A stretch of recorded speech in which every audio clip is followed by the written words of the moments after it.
I was watching YouTube the other day and I watched that Isaac Butterfield. He was talking about how suspected serial killers going up from Newcastle up to Byron Bay. And it's like, heaps of people are missing within that time along that distance, I guess. And it reminded me when I was 16. I took my girlfriend to a party and her friend, and her mum said to me, look after her, make sure you bring her home, and yeah, keep her safe. And I was like, all right. So I'm at the party and that, and we ended up having an argument. He's like, I want to go and that, and I was like, well, I'm walking you home because I promised your mum that I'll get you home safe. So I've walked about 2 suburbs away. I walked all the way down there.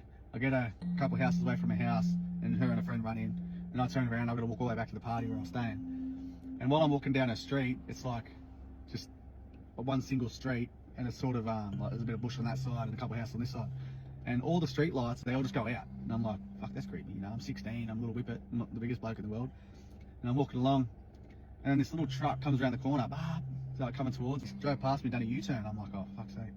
And he's come back next to me and he's wound his window down and he's like got his seatbelt off and he's like, looks like he's about to launch out the door. He's like, how you going, mate? You haven't seen a dog, have you?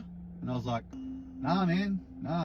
And he goes, oh, yeah, have your dog got out? You want to jump in the car and come with me and help me find her? And I was like, nah, I've got to get back to my mates. And he's like, oh, yeah, you want to lift? And he's like real sus, hanging out the window, basically about to launch at me. And I'm like, nah, mate, I've got a couple of mates meet me on the corner to pick me up. And I didn't. I had to walk. And he's like, oh, all right. And he's sort of a bit shifty, and then he's drove off and he's turned left. And where he turned left, it's a dead end. It's all just bush up there. It's all just, yeah, it's a dead end road. You have to come back. And I'm walking down the end of the street. I'm thinking he's going to come back around and then see that I'm still walking. As I got to the corner where I said people were picking me up, I've turned right, and this other car pulled over, and it was an old fucking Commodore. It had P plates on it and that. And they're like, Hempo. And I was like, what the fuck?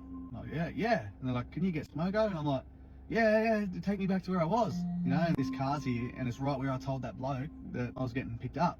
So I got in the car and they took me back to the party. But I was just thinking, man, like, what's the chances of that? Like, first off, all the lights going out. I've just got the girls home. I reckon he's seen me with the girls. And yeah, I don't know what his plan was. But I've got the girls home. I turn around and start walking down. All the street lights go off. I don't know if he done that or it was just a blackout. It was just bloody bad luck. But all the street lights went out. And then, yeah, he's just asked me about his dog that got out and hanging out the car like he's about to launch at me.